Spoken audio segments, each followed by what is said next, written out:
We're continuing with our remakes. Although a lot has been going on right now with my life as the point person for COVID in Olongapo, I have to continue with my efforts just to get through the reused content clause of my channel.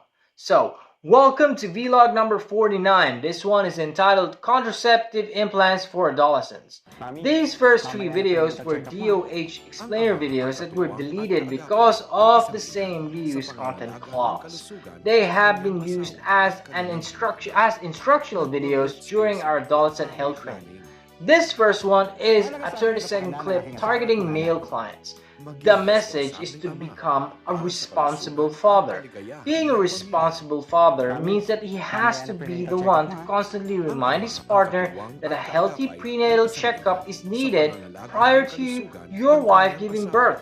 Also, it has a message to give proper birth spacing, since it is the best way for a family to recuperate resources and to keep the mother healthy. It is the responsibility of the father to be the head of the family.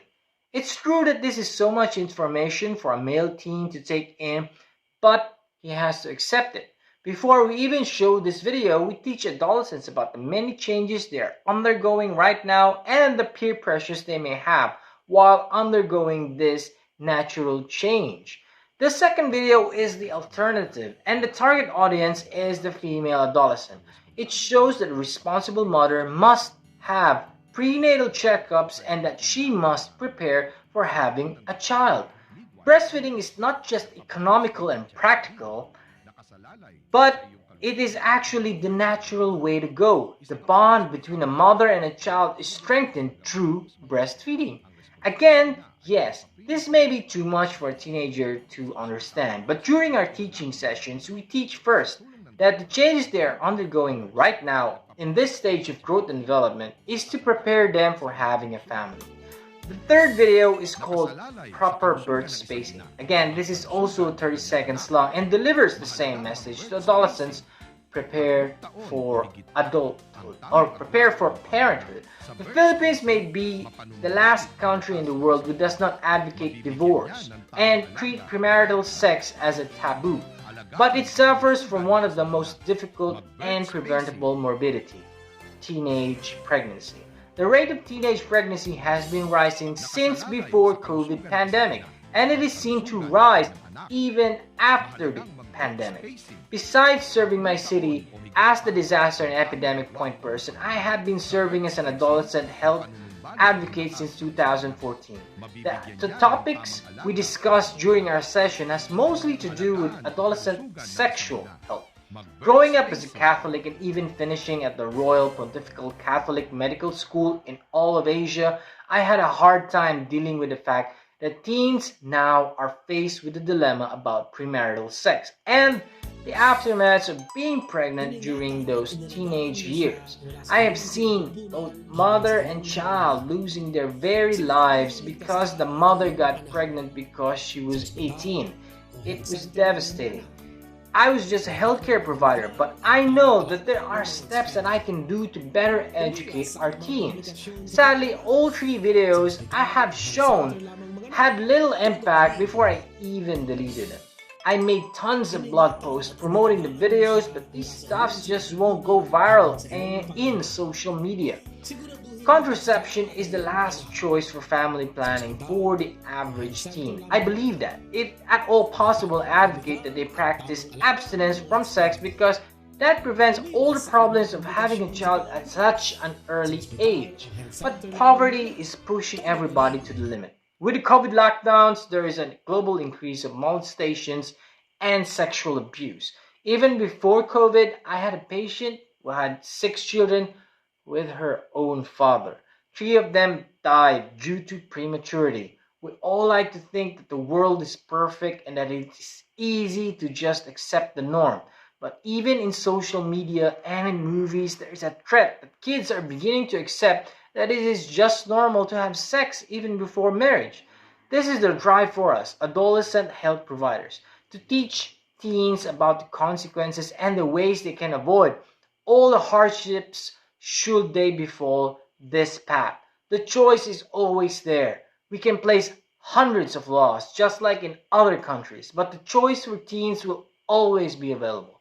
This last video was taken last 2019 when I took a course teaching us frontline healthcare workers about the implantable contraceptive called Progestin. It was amazing that one of the instructors was also from the same alma mater. The implant was introduced in the skin, and of course I only meant to show how it was done in this video. I never meant it to be instructional. That's why when I uploaded this video, I included no narration. There is a habit growing in Filipinos. In order to avoid the high cost of medical consult or the long lines to a free one, they take medical matters onto themselves. Before the COVID pandemic, I had daily arguments with my patients on how a well-known YouTuber doctor promotes a certain drug for their condition and wants me to prescribe it to them. Knowing that the drug may worsen their condition or destroy their faith in this popular doctor, I had to spend so much time trying to discourage them out of it. That's why for the longest time, I refused to talk in the vernacular Tagalog in each of my medical vlogs here on YouTube.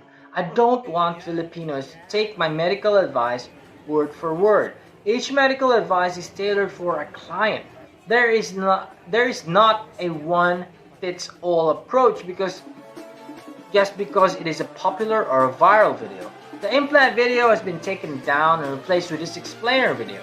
I know that I may take a lot of bashes from a lot of people, but for the record, contraception is the last resort I teach to my adolescent clients. My clients may range from those who are just apathetic about the situation. These are those who were just like me during my teenage years and play games and have fun. But there is the other extreme of clients who are forced onto the sex trade by their very own parents because it's the only thing they are taught to do because of poverty. Having been poor myself and undergoing the same pressures, I know how to better advise them. I teach them that the choice is their own and the responsibility and more importantly the accountability of having to face pregnancy at such a young age is part of their choice. The only reason they can see only one option is because they are given one option. If you give them tons of options, they begin to see future in a better light. Again, this doesn't mean advocating contraceptives outright.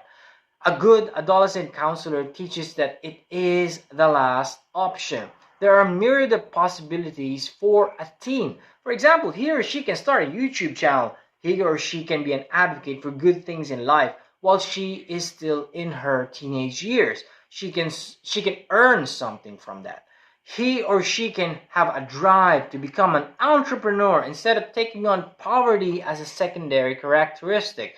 If they have the passion and determination to achieve their goals, I point them to a free college, or I tell them how I became a doctor with zero chance of ever becoming one.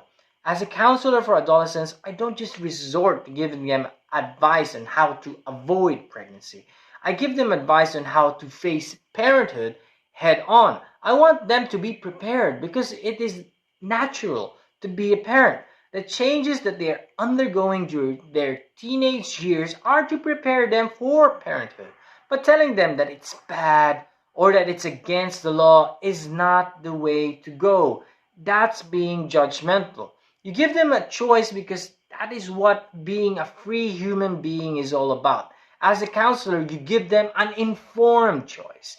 You tell them that they have a responsibility for their actions and they are accountable for the choices that they make. I have been in public health for 10 years now and I have served as an adolescent health supervisor for 6. The videos on social media did nothing but my teaching on adolescent health IRL has done wonders. It is rewarding to see that the teens I have taught adolescent sexual health has made good choices. They are now responsible parents. Only a few have accepted contraception. Those who did chose to because they heard my lectures about proper birth spacing. Those who didn't practice abstinence or natural family planning because again they listened to my lectures. I don't care that Olongapo City has the lowest acceptors for family planning contraception in Central Luzon. What I do care is that the people I have taught adolescent health to is choosing the right thing to do because it is the responsible thing to do.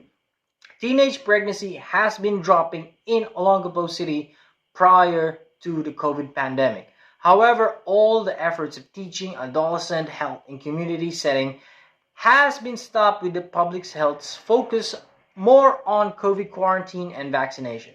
This may have been causing the sudden spike in teenage pregnancy in all of the country. Until the COVID pandemic is over, the teachings of responsible parenthood and adolescent health has been put on hold. If only there were more advocates that are not tied to priority programs, maybe we can see more teens who can make better informed choices. If you like this video, hit me up with a thumbs up sign, and if you want to see more videos like this, subscribe, and don't forget to hit the bell and choose all to get notified when the next video comes out. Big shout out to my affiliate partner Cyberlink Power Director. Check out my link at bit.ly/0md Power Director to get a glimpse of why I've used this as my foremost video editing software since I started on YouTube. Big thanks to all of you guys who supported me through all the years. Thanks again for watching. This is Zero MD, firefighter, physician, EMT, and adolescent health advocate. Goodbye and peace out.